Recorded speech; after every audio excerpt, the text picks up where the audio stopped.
மேலே தள்ளிடாதீங்க. சாமியை பார்த்தா கும்பிடுவோம், ஆனால் பேயை பார்த்தா பயப்படுவோம். ஏன்? பிகாஸ் பேயை அவ்வளோ கேஷுவலாக பார்த்துட முடியாது. இப்போ நம்மளே வீட்டில் தனியாக இருக்கும்போது திடீர்னு எதனா ஒரு சவுண்டு கேட்டுச்சுன்னா டக்குன்னு ஓடி போய் அது என்னன்னு பார்ப்போம். அப்போது அந்த டைமில் நமக்கு தெரியும் வீட்டில் நம்ம மட்டும்தான் தனியாக இருக்கும்னு. ஆனால் நம்ம மூளை ஒருவேளை நம்ம கூட வேறு யாருன்னா இருக்காங்களோ அப்படின்னு யோசிக்க தோணும்.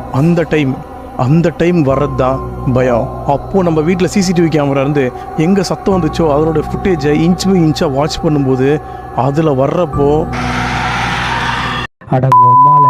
இப்படி கேமராவில் பதிவான அமானுஷ்யமான பார்க்கவே ரொம்ப டிஸ்டர்பன்ஸாக இருக்க 8 ஃபுட்டேஜை பற்றி தான் இன்றைக்கி நம்ம வீடியோவில் பார்க்க போகிறோம்.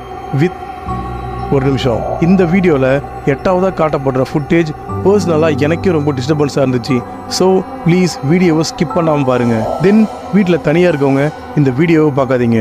வீடியோ பார்க்குறவங்க மறக்காமல் லைக் பண்ணி சப்ஸ்கிரைப் பண்ணிவிடுங்க.